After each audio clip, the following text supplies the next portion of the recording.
Yet again, I stand before you in utter ignorance of what will happen in the next 2 hours. Bora was due to speak, give a presentation on monarchy, kingship and so on, which we mentioned Tuesday's class, to complement the presentation we had from Hassan on feudalism. He emailed me at some point yesterday evening saying, oh, I have food poisoning, blah, blah, blah. And I said, no, got to do it. We can't lose. We're already behind schedule. And then, of course, lo and behold, he's not here. I shall do my thing in the first hour. And maybe he might come in the second hour, do his presentation. I don't know what's going to happen. But I'll delay talking about the bit he was going to talk about just in case he comes. So for the rest of you, I hope you have those few pages from Domesday book, which I scanned and put on Moodle for us to consider, and we shall have a little think about that as well. So what we'll do in this first class is a kind of very basic chronology of the politics, really, of, to a large extent, Germany, France, and England, according to modern definitions, from the 10th down into the 11th and then perhaps a bit into the 12th century. And for Germany especially, we'll stop a bit early. We shall continue looking at that Germany next week when we look at the Holy Roman Empire and the problems they had with the popes and so on. You remember we've had a few maps up either here or here showing the Frankish empires, Merovingian, Gaul, and then the Carolingian Empire as created largely by Charlemagne to a large extent.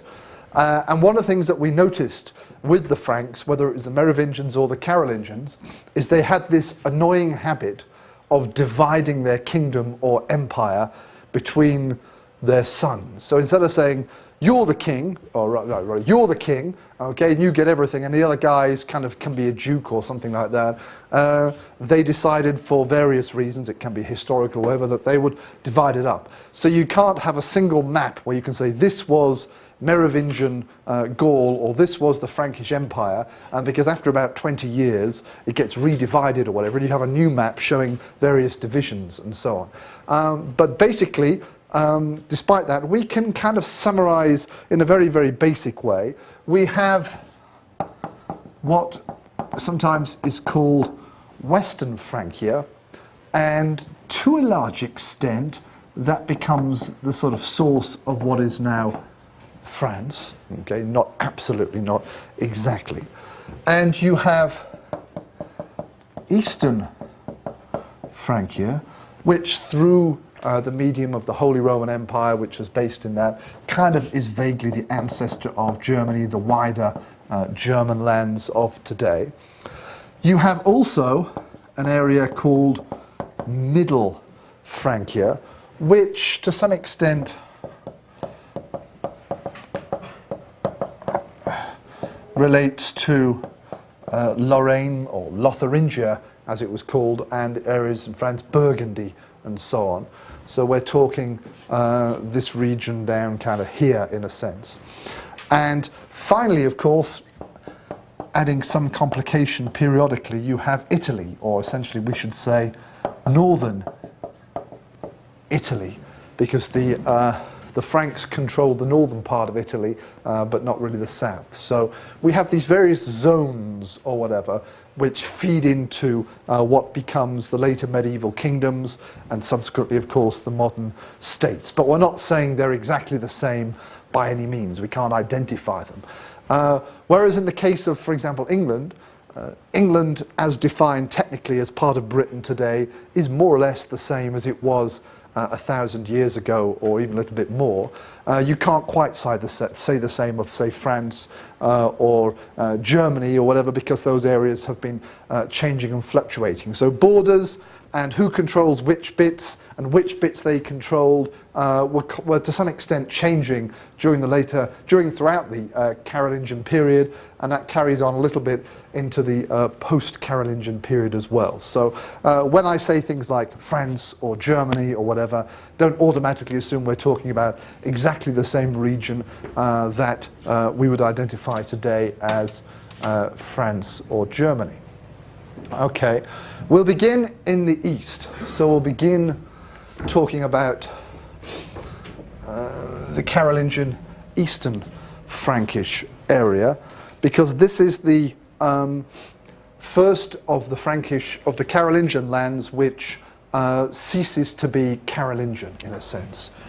So in the year 911, the last Carolingian ruler, Louis the Child, dies, and as far as I know, he had no son or immediate successor. Okay, so it was left to the local noblemen to decide what to do. Now, the Eastern Frankish land and what becomes the Holy Roman Empire later was divided up kind of administratively and to some extent in terms of individual power into these regions which in English are usually called duchies, okay? And they are ruled by someone called a duke, okay? Which obviously comes from the Latin dux, which just means kind of leader or something like that. So we have Franconia here, we have Saxony up here and so on, we have Bohemia here, this should be Bavaria over here and things like that, okay? These fairly large areas. And by this time, by the beginning of the 10th century, into the 10th century, these men and their families were quite powerful, okay? They had their own little miniature kingdoms, in a sense, and they could do, to some extent, what they wanted to do. And this was a problem we see for the kings of, the German kings, whatever we want to call them, and the later emperors, to some extent, following that. But what we see is, during the 10th century, the emergence of the power of the traditional rulers of Saxony. Remember, the Saxons are the guys whom Charlemagne conquered and brought into the Frankish world. So they're relatively recent additions to the Christian Frankish lands or whatever. But the Dukes of Saxony become very powerful and begin to change the nature of this region to a large extent. However, in 911, the first person to become a new king was Conrad, who was Duke of Franconia. And what happens to him is that he is effectively elected or selected. All the dukes kind of get together and say, okay, we need a king, we need someone to kind of keep things under control a little bit, but we don't want them to be too powerful and tell us what to do. So they go back to kind of older Germanic traditions of choosing warrior leaders and things like that. And Conrad, Duke of Franconia, is chosen, is selected. Okay, but he doesn't last very long. He dies within a few years. And then they're faced again with this choice. What are we going to do? He doesn't have someone to replace him, but he says, on his deathbed allegedly, I want Henry, Duke of Saxony, to replace me. So this is Henry I here, Henry Fowler, as he's come to be known. That's an O there or whatever. And as you can see, this is my own little map and my own diagram here, but 919 to 936. Okay, that's different. That's a different thing. I'm not sure exactly here, because if it is like that, then we're talking like doing something naughty, like a foul in football or whatever. Or we talk about dogs who foul the streets when they are walking along. So I don't think, I have to, we'll look into this. I'll get back to that's an interesting question. Okay, exactly what it refers to in a sense.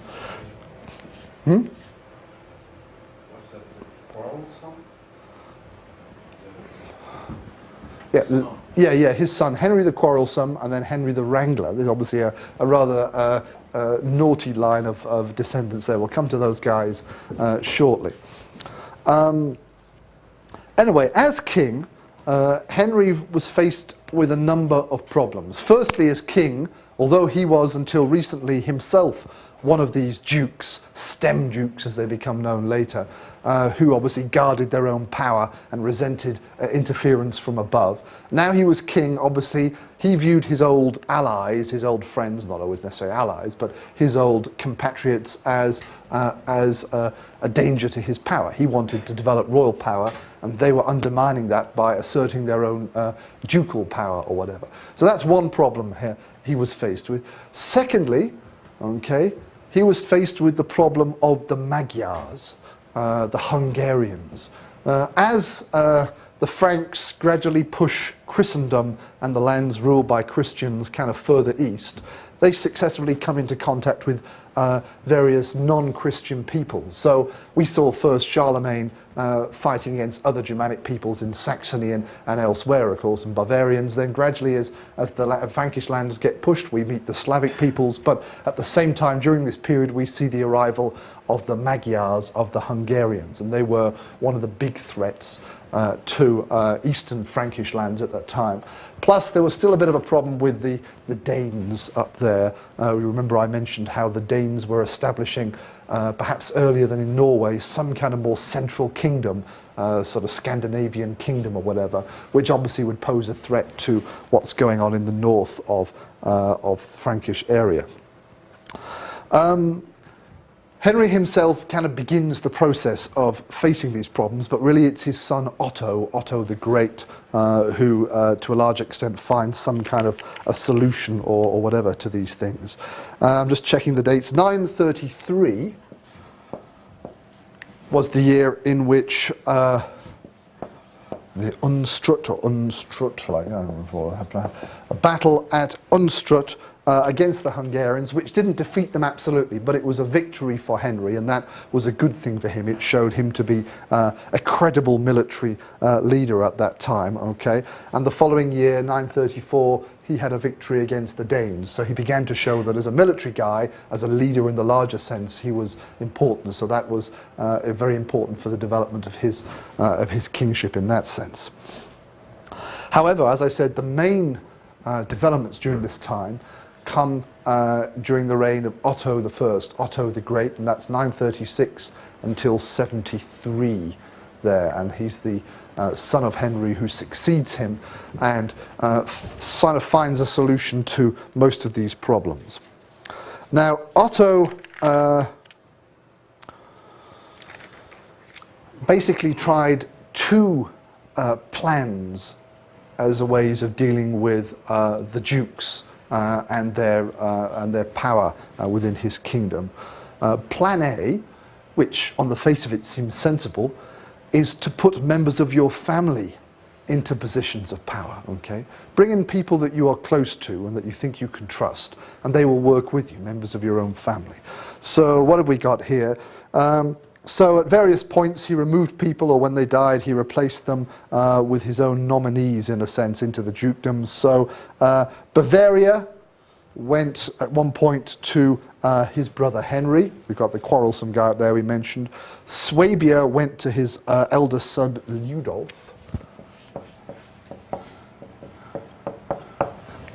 And what was the other one? Lotharingia went to his brother-in-law Conrad. Okay, so seems like a good idea. Okay, keep it in the family, as we say. However, partly because of some of his other policies, even his own family members, his own kinsmen, were not always happy with what he was doing. We'll come back to some of the reasons later on. So at various stages there were actually revolts by these kinsmen against him. Okay, so he realized quite quickly that Plan A wasn't working. When you give someone a secular member of your family power, then they'll still resent you and they still want to develop that power for themselves and for their own sons or whatever. So Plan B is that he slowly began to administer a large part of his kingdom, not going through the dukes, not going through these people, but using the church, using major churchmen, bishops and abbots, the higher members of the ecclesiastical hierarchy, as his kind of representatives in the localities. And Abbots and bishops, they have a slightly different perspective on their position. They don't expect their job to become hereditary. They're not supposed to have sons and daughters to whom they want to pass on their abbacy or bishopric to them and so on. And they do see their position as more of a job. It doesn't mean that they're not corrupt. It doesn't mean they're not going to exploit their position or whatever. And the whole issue of the relationship between the church and the state is something we'll discuss a lot more in detail next week. But by bypassing the dukes and trying to establish royal power in areas beyond, okay, in Saxony he obviously had a certain position, but further south and so on, he wanted to get his influence there. So he began to use the church as a way, as a means of doing that, okay? And to some extent that worked. So Plan B was a little bit more effective in a sense. Secondly, we have to talk about, and we can't see it here, but he had a parallel relationship with Italy, a bit like what happens to Charlemagne that we were discussing a few weeks ago. In, firstly, 951, because of some problems in Italy, and of course northern Italy was still kind of technically connected to the Frankish lands, there were some problems there. He invades northern Italy and takes over and begins to call himself King of Italy, okay, which is an old title. He wasn't inventing that. It goes back to Carolingians, of course. And that's one of the things which leads his sons and brothers-in-law and others to revolt against him. They're worried about what he's doing and what he's planning for himself. And they may well be right, because in 962 we have something happening which is extremely similar to the events of the year 800 that we talked about before. Okay, the Pope at the time was having internal problems. There was struggles going on in Italy, in Rome, around the figure of the Pope. And Otto, as King of Italy, then goes and sorts it out, helps the Pope, and becomes crowned emperor. Okay, so the title of emperor is kind of re-established in a situation not too dissimilar, but I suspect a lot more deliberate than what had happened with Charlemagne. Okay, remember with Charlemagne, did he want to become emperor? Was it accidental? Did the Pope come up to him suddenly and crown him? He wasn't even knowing, and so on. All these issues we discussed, I think, a while back. So that's quite important here. And also, going back in time a little bit. 955, the Battle of Lechfeld, he was able to achieve a great victory defeat over the Hungarians, which more or less ended the Hungarian threat. They were no longer threatening to push westwards and take over lands. So that was a significant military victory. So administratively, politically to some extent, and militarily, okay, over this few years, he asserts his position. Okay, so he combines a number of factors to establish himself. So, and often we do talk about Ottonian Germany coming primarily from him, plus the fact that he had successors of the same name. But like we have Carolingians, the dynasty is sometimes known as the Ottonians, largely because of the achievements of its second king, in a sense, but for us the most important one in that sense. Now, successors, not so, to some extent, so important. Okay, he was succeeded by, for 10 years, by his son Otto, who married Byzantine princess, okay, and particularly during his grandson's reign, which was for about 20 years, you can see. It's interesting because his mother had a lot of influence on what was going on. He became king when he was quite young, and say in art and other things, you do see the influence of Byzantine traditions and so on going on there. Okay, and then he dies, I think, without a son. So for a while, for another 20 years or so, the crown passes to a parallel line from the grandson of Henry the Quarrelsome there. And then when Henry II dies, 1024, we see a change. We see a shift to a new dynasty, and we'll talk about that next week. So the Ottonians themselves lasting for just under 100 years, okay, and if you include Conrad from before them, then this is about 100 years of German or East European history that is post-Carolingian in a sense.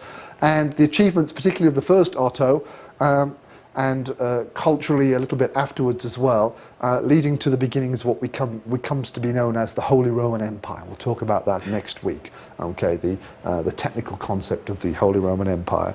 And I think probably Alp mentioned the other week when we were talking about renaissances, of Carolingian Renaissance, we sometimes do talk about an Ottonian Renaissance, that there was a cultural awakening or revival and so on, partly again because we have a certain amount of political stability and centralization and a focus on cultural things going on during the time of the first Otto and a little bit later as well. And again, the whole question of what that means, we won't go into that now. Okay, so very, very quickly, that was what's going on in what we might call Germany. Now, what have we got here? What's this one? Okay, situation further west into France. And do I have a better one here than mine?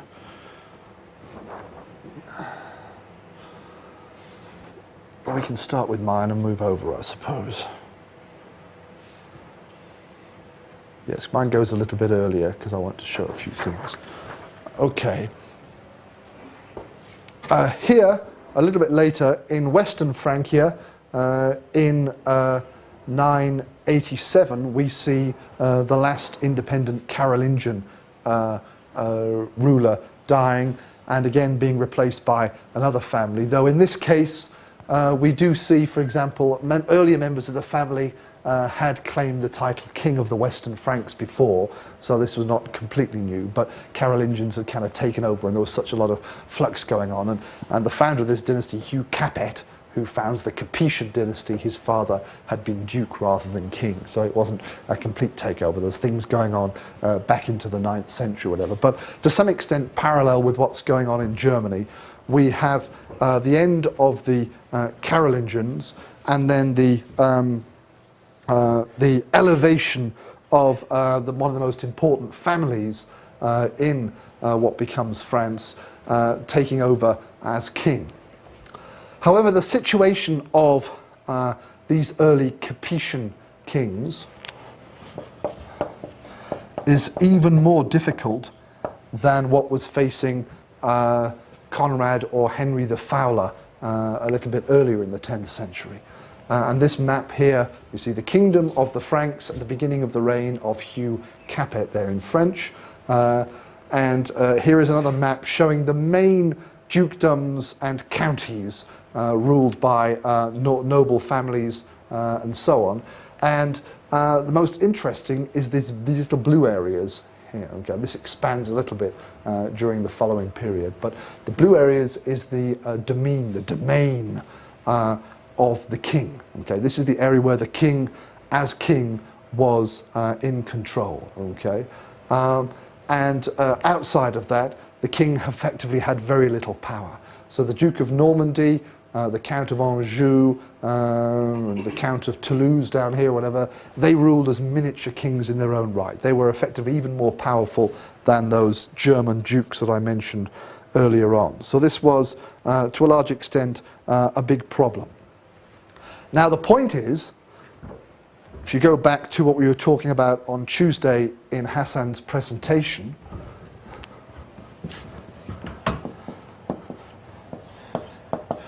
it's during this period that the institution or institutions that we call feudalism were kind of developing, late Carolingian period. And basically, however we want to say it, did it exist or not, we have the concept that one nobleman is the lord, and to some extent under him is someone who is his vassal, still a nobleman who owes him certain duties, particularly military service and other things, and he will promise to protect his vassal. It's this reciprocal kind of relationship, but it's clearly hierarchical. This is the superior one, and this guy should do what he's told. Technically, all of these guys were the vassals of the King of France. Okay, so technically they should do what he's told, but his real power was so small that he had very little influence on what they were doing and what they would do. Okay, so this system, this is again a case of whether we say about feudalism as a theory but not a practice and so on. And here is a very good case in point. And it actually takes a long time. It's not really until kind of here that we begin to see the Capetian kings really reasserting themselves over the dukes and the counts of France and so on. And we'll say a little bit about that later on. There is another diagram there, but actually mine is sufficient for our purposes, I think.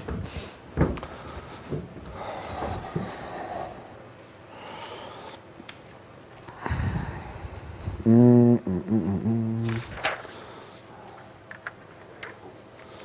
won't go into all the details. Okay, so what I'm going to do now is jump forward a bit and talk about what happens here.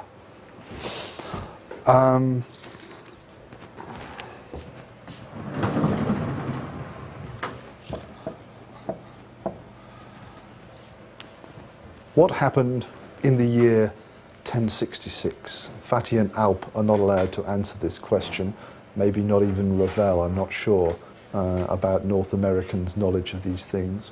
Anyone else know what happened in that year, 1066?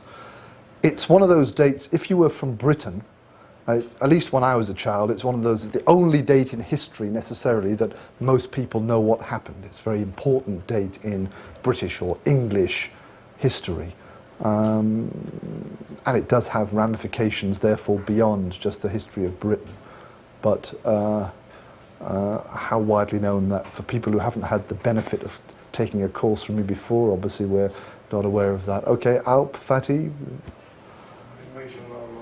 Yes, the invasion or conquest, we want to say. So the invasion of the Kingdom of England, as it was at that time, by William, the Duke of Normandy. Okay, and he becomes, very quickly after his military victory in Hastings, he becomes King of England. Okay, so that brings me to another of my fine diagrams here, and we'll start here. Okay, here is a nice old English name, Ethelred the Unready, and that unready there doesn't mean, you know, he hadn't got his pants on or something like that. He was still in bed when the battle was happening. It comes from an English word meaning advised or counselled, so it means he had bad advice, he made bad decisions or something like that. Okay, he was ruling at a time when they had renewed Viking attacks, and eventually, in fact, what happens is that we have Scandinavian guys becoming king in England. Canute, Canute as he's sometimes called, marries Ethelred's widow and then becomes King of England himself, and his family continue to press for that. Subsequently, in 1035, Ethelred's son, Edward, becomes king. Now, during this guy's reign, when he was king, Edward and other members of his family had left England and they had stayed in Normandy because his mother was a member of the Norman ducal family. Okay, so Edward is kind of half Norman in that sense as well. When he becomes king, therefore, he comes back to England, but he's not really that kind of familiar with the English, with the Anglo-Saxons. He's a bit of a Norman, and he's even grown up in Normandy for part of his time. Okay, these guys, this family here, are the main noblemen at the time. Okay, Godwin and then his son Harold, the earls, and Edward is married to the sister of Harold, so there's a connection there. When Edward dies in 1066 without a son, without someone to succeed him, there are a number of people who claim that they should become King of England. One of them is Harold, who was the leading nobleman at the time, and claimed to have a connection with Edward. The other one, strangely enough, was Edward's kind of distant relative, William, Duke of Normandy. He claimed that the crown had been promised to him, and he even claimed in a big tapestry that's drawn out and so on, traditions, that Harold himself had said, yes, yes, yes, when he dies, when the old man goes away, that's fine, you can become king, I don't mind, or whatever. Okay? And we also had someone from Norway as well, Harald Hardrada, king in Norway, claiming his own bit of the cake as well. So when Edward the Confessor dies, there's a big problem. Now Harold is in England, so he makes himself king. He gets set up as king.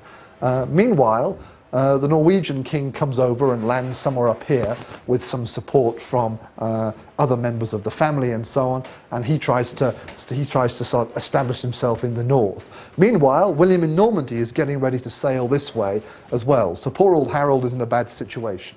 He wins a big victory against the Norwegian Harold, and then he hears that William has landed in the south, so then he brings his army down here. They fight at a place called Hastings, and Harold is killed, possibly with an arrow in his eye, but they still debate whether that's him or not in the picture. William then moves on to London and says, I'm king. He has a few problems, particularly with people in the north that were not very happy with this, but after a while he establishes himself well. He becomes well established as King of England. So you actually have we often say it's the last time that a foreign country successfully invaded Britain or England or whatever, okay, and that was this Norman guy. Remember, the Normans are Vikings ultimately. They were descended from guys who settled in the early 10th century in that part of Francia as well. And here then are the descendants of William, and the dates, we won't go into all the details of them. William is important for us because of establishing this new line of kings. He's also important because he is the one who had Domesday book drawn up, and we'll talk more about that later on. Okay, but he was clearly a successful military leader, but he was also quite a good administrator. Okay, and what he did was he didn't destroy the Anglo-Saxon system. He took the best bits of the way that the Anglo-Saxons did things in England. Then he brought the things that he'd been developing in Normandy to organise things, put them all together, and then that created something which we call Anglo-Norman society, Anglo-Norman government, and it was a new way of doing things. Partly because lots of the English noblemen had been killed at the Battle of Hastings, and partly because William was a clever man, he very, very quickly pretty much removed anyone who was English, that was Anglo-Saxon, from any political power in his new kingdom, and he established his own Norman and a few other French boys in their place. Okay? And particularly as bishops died, he couldn't go around killing bishops, but as bishops died or whatever, then he'd bring a Norman guy in and put them in the place as the new bishop as well. But particularly with the secular hierarchy, he pretty much wiped out the Anglo-Saxon system with one or two exceptions lower down, and at the top of the country, everyone below him doing anything important was a Norman or was from some of the neighbouring parts of France that he brought over with him and so on. But what he did was he remembered this problem. He remembered that he is the Lord. Now he's the ultimate Lord, liege lord, or you want to call it, of the whole of the Kingdom of England. And he doesn't want to have his new kingdom divided up amongst a number of powerful guys that don't do what he wants. So he didn't go around saying, okay, Lord Ravel, you can have all of that part of England, and Lady Oksana, you can have this bit or whatever, because after a while you'll build up your power base there and I can't get in, and I can't tell you what to do. So he, to a large extent, not always completely successfully, he said, Ravel, you can have a little bit here, a little bit over there, a bit more over there, we'll give you a few bits over there, and one bit over there. Okay? So you've got lots of land, and you've got lots of food and whatever coming from that land, but you haven't got a sort of single area that you could build up to be your power base and then threaten me, and the same with Oksana and everyone else. So by doing that, to some extent, he maintained the feudal balance between the lord and you still owe me things, and you don't have this single kind of focus that you can then build up as resistance. There were a few exceptions and, to that as a general pattern, but to a large extent, that's what he did. What's the other oddity or irony whatever the right word is, that from the feudal perspective, which we see as a result of 1066. What does 1066 do, particularly to the position of William and his successors, or some of his successors, which creates a bit of a conflict of priorities, or not quite the right word. Alp? He's also from Normandy, and then he becomes the King of England. So, as the King of England, he's the Lord, but as someone from Normandy, he's the vassal of the French king. Yes. It's as if the King of England is a vassal to the King of France. Yes. As King of England, he is the most powerful guy in the whole of that land, okay? However, as Duke of Normandy, technically, okay, he is the vassal of the King of France. Now, at this time still, the King of France was not particularly powerful. They'd started to expand their influence. It wasn't quite as bad as the previous map. But still, the Dukes of Normandy, the Counts of Toulouse or whatever, they were still pretty much independent guys. But technically, they were the vassals of the king.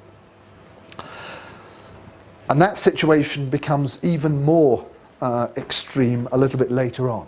Now, what happens is when William dies, and they hadn't finished Domesday book, so we don't have the complete finished Domesday book. When he dies, then they stop it, though there are some arguments that what we've got comes from later on. We won't go into that now. He decides to make his son William king, but he gives his other son, Robert, Normandy. So instead of saying someone else can inherit both of my titles, I'll divide them up. So William is King of England, and Robert becomes Duke of Normandy. Now they end up fighting, and William comes the best out of it and so on after a while, but we won't go into that. When William dies, Henry, the other son, takes over, and he becomes both king and duke, so he puts them back together again. However, Henry doesn't have a son to succeed him when he dies in 1035, and after a certain amount of troubles, his, what would it be called, nephew Stephen, who was the son of the Count of Blois, ends up establishing himself. But Matilda, the daughter of Henry, says, hang on, that's not quite right. And particularly she wants to press her own son, Henry. So then we have civil war going on. We have the invasion of England by Matilda and her supporters, and we have a civil war. And Stephen's reign is sometimes called anarchy because it's not really very stable. Eventually, he gives in, and right at the end of his reign, he accepts that Henry will be his heir. And when he dies, Henry becomes king. And Henry is the big guy, okay? He was a great king, a great military leader, a great administrator, and so on. And by one way or another, he ends up building himself power, which stretches from the north of England. Okay, he has influence as the Normans are becoming to get more and more in Wales and Ireland, but he has the power that stretches right down to the south of France. So as a someone in controlling, for different reasons and different ways, land, and therefore the people on that land, he was a lot more powerful than the King of France, okay, amazingly enough. He gets Normandy from the traditional inheritance. He gets England because of William Conqueror and so on. He gets Anjou around here because of his father. He's married to Eleanor of Aquitaine, so he gets Aquitaine from there and so on. Other areas he kind of conquers, or his men have conquered Wales and Ireland and so on, and things like that. So by one way or another, Henry II was the most powerful ruler in Europe at that time. Okay. However, his reign coincides with the revival of the Capetian kings of France. Okay, started under Louis the Fat and his son Louis VII, but really achieved significantly under Philip II, Philip Augustus. It is him who pretty much establishes, an independent kingdom of France away from the dukes and so on during this period. So I won't go into the details of how they did that. But so by that point we do have a great difficult position, because we have the king who is lord in his own country, but he's also vassal of another king, and that other king is actually quite a powerful guy. So we have a lot of trouble going on between these kings, a lot of arguments and disagreements, and if you don't come to my court and do what I want, but I'm King of England, I don't have to go, blah, blah, blah, and so on. And just to finish off,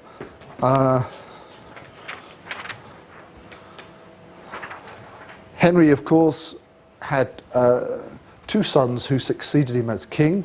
Richard is Richard the Lionheart. What is he famous for? What do we know about Richard the Lionheart? He's famous for being Sean Connery. You've seen, what's the... Robin Hood, the old one from about 20 years ago, whatever, he makes that appearance at the end and so on. Everyone's, but yes, he's got obviously the scene as the great heroic king who went off on crusade, fought against Saladin and so on. Now, in fact, he ended up being captured on the way back, and they had to pay a lot of money, and he didn't hang around and actually administrate his kingdom. So he either seems like a very heroic figure, but not a very good king in that sense, okay? And it caused quite a lot of problems for his administrators. He didn't have a son to succeed him, so he was succeeded by his brother John, who had... some people suggest various issues. He was the youngest. He hadn't been given much land by his father. He was trying to prove himself. But of course, John is the king associated with Magna Carta and all the civil disturbances that are associated with that period as well. So that's quite important. We will perhaps talk about that another time.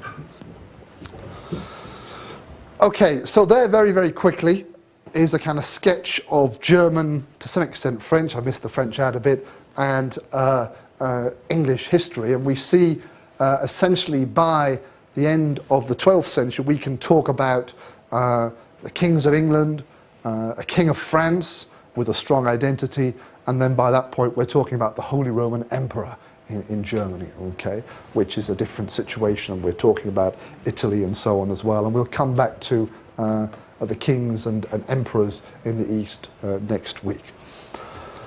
Okay, so after the break, we'll talk about Domesday Book, and assuming that our presenter doesn't come, we'll talk a bit more about kingship in a general sense rather than kings.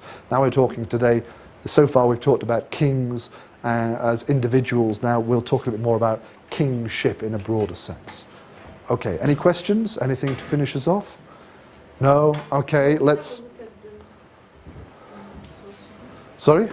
Will we have a look at... We will, yes. We'll do two things, and that's one of the two things. Which order we'll do them in, I'll decide in 15 minutes. Okay, Alp? I just... Henry II is also famous by your standards by being played by Peter O'Toole. Right, okay, yes, that's true. And for... in two movies. Right, yeah, two, yes, yes. And well, Henry also... we can mention this again in a sense next week in a different context, but Henry, though successful in many ways, had a very bad relationship after a certain point with the church, because for various reasons, either directly because of what he said or whatever, the Archbishop of Canterbury, the most powerful churchman in England, Thomas Becket, was killed. And it seemed as if Henry was the one who organised his killing, and so then he was excommunicated and so on by the Pope at the time, and for a while that was a big problem, obviously, for the king. So he's famous and infamous in various ways as well. And we'll actually talk about Thomas Becket in a few weeks' time when we look at Geoffrey Chaucer. Alp, Can I tell the story of Thomas Becket? Okay, yeah, Alp gave presentation, so yeah, Alp, I'll turn that off. We can hear. Tell us the story. Burun, yep. No, in 2 weeks' time when we talk about okay, yeah, yes. Okay, in a few weeks' time, 3 weeks' time, maybe we'll look at Chaucer's Canterbury Tale, and you shall read some Middle English. And in that context, as a background then at that time, remind me because I'll forget, you can, 5 minutes, you can then preface it with why his tomb and why Canterbury is important for these people in the pilgrimage and so on. Okay, break time. See you all in 10, 15 minutes.